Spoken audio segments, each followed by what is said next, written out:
अरे बेटा, ऐसा सिर्फ अभी लगता है।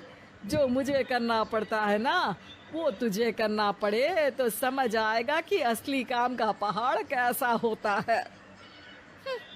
ठेले बराबर वजन भी नहीं है आपके काम में। हर बात पहाड़ों के वजन की कर रही हैं आप। तू ऐसा करती ही क्या है घर में बेटा, ये तो बता मुझे। मैं थोड़ी ना कुछ करती हूँ, सब जादू से हो रहा है इस घर में। अरे, एक दिन मेरा काम करोगी तो समझ आएगा। Okay okay, shut up. कल से मैं घर के काम करूंगी और तू मेरी जगह हर चीज का हिसाब रखना, ठीक है? ठीक है, ये भी कर लेते हैं। ये सास बहू की डील के बारे में रश्मि के पति अमन को नहीं पता था और ना ही अमन के पिताजी सुरेश जी को। पर गेहूं के साथ साथ जैसे घुन भी पिस जाता है, ये दोनों भी पीसने वाले थे। सुबह अमन उठकर रेडी होता है ऑफिस जाने के लिए, तो पता है उसके कपड़े नहीं निकले हुए हैं। अरे रश्मि, तुमने मेरे कपड़े नहीं निकाले? अपनी माँ से पूछो ना, उन्हीं का काम है ये। अमन अपनी माँ के पास जाता है।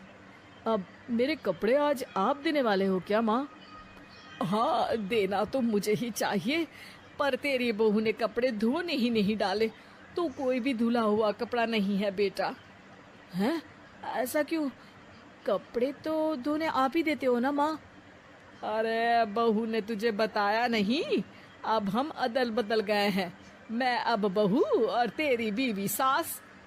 अमन परेशान हो गया। वो बिना इस्त्री के कपड़े पहनकर ऑफिस चला गया। सरस्वती जी अपने घुटने के दर्द के कारण झुककर घर साफ नहीं कर पा रही थी और ना ही खाना बनाना याद रख पाई। उधर रश्मि पहले ही दिन घर की चाबी घुमा चुकी थी और 300 रुपए का हिसाब अलग नहीं मिल रहा था। पर दोनों का ही घमंड कैलाश पर्वत से भी बड़ा था और दोनों ही खेमे एक दूसरे की बात मानने को बिल्कुल तैयार नहीं थे। शाम को जब सुरेश जी और अमन खाना खाने बैठते हैं तो सरस्वती जी उनके सामने गाजर और पपीते लाकर रख देती हैं। अरे माँ, ये क्या है? ख्याली पुलाव के साथ सलाद। माँ जी खाना बनाना भूल गई लगता है।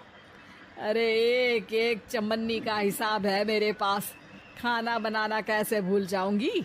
ये तो मैंने पढ़ा था कि फल फ्रूट खाने से सेहत अच्छी रहती है, इसीलिए ये ले, एक फल खा ले।